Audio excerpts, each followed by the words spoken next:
Okay, at this time we're going to go ahead and design the front wheel, but as you see here I have the rear wheel up. So we're going to use this as the basis of our design for the front wheel because it's the same diameter, and the only difference is the hub right here, which has to accommodate a 6x3x2 bearing. So we'll just modify this part here, but in order to get started, let's save this as the front wheel. So we'll do a file, save as, whoops, wrong one. Go back here, file, save as. Okay, we'll just double click on that and say front.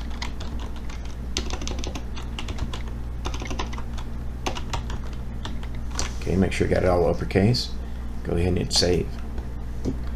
Now, in order to get started, what I'm going to do is I'm going to go back in the timeline to this particular fillet right here, and I'm going to go ahead and delete that fillet.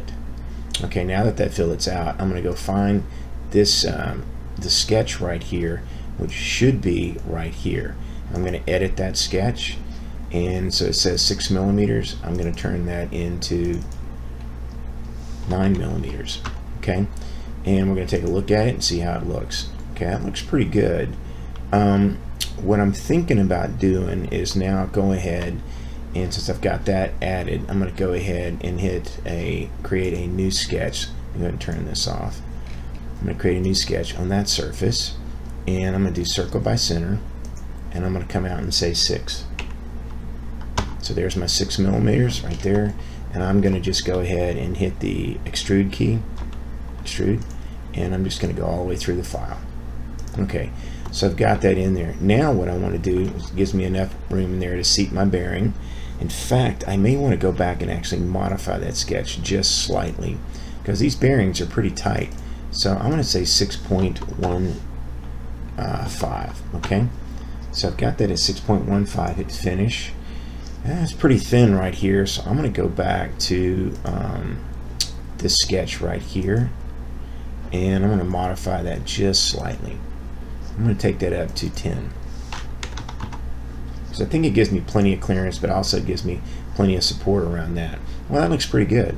Let's go ahead and now create a fillet around this edge here, and we're going to just kind of basically take it out manually, as you see right here, to about that point, which is 2 points.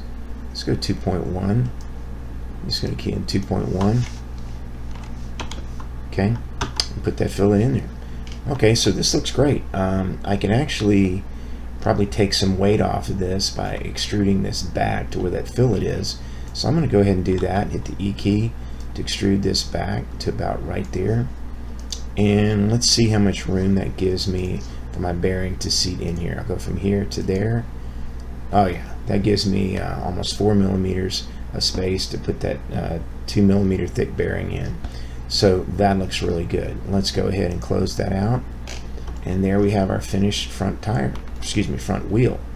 So that looks pretty good. We'll come back to this in a moment. Now that the wheel is finished, let's go ahead and save the file. Okay, we'll save it. And now what we're going to do is double check our parts library, make sure it's in there. Definitely it is. So let's go back to the assembly here, and let's go ahead and place this wheel in the assembly. Okay,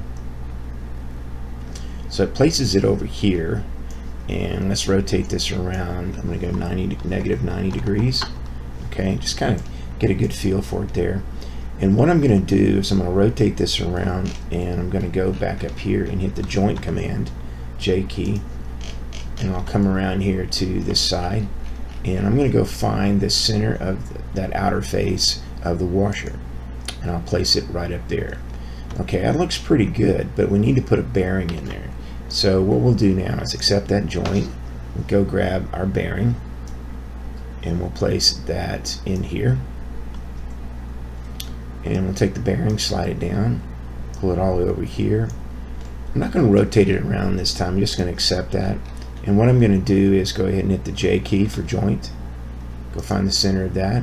Now what I'm going to do now is just go find the edge of that, and place that bearing in there, and I'm going to flip that. Okay, so now the bearing is seated in there. That looks good.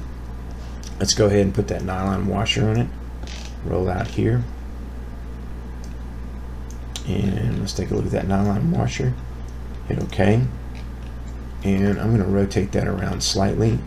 Come up here, hit the joint command again, grab that center of that washer, rotate that around, come up here to this outer edge and put that washer right there. That looks good.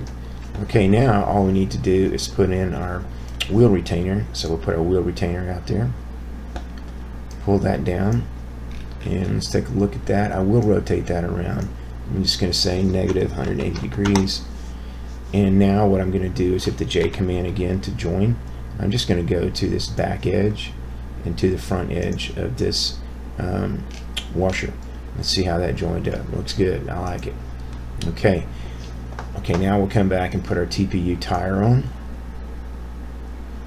Take our TPU tire, slide that down there. Go ahead and accept its location. We'll come up here and hit the J command again for joint. We'll come up here and get that outer edge. Voila, there it is. Our front tire is placed with the bearing and everything assembled. That looks really good. Now we'll go ahead and do the same process again for the outer wheel. And we don't need a video for that, so you see how I placed it there. We're going to do the same thing on the opposite side there.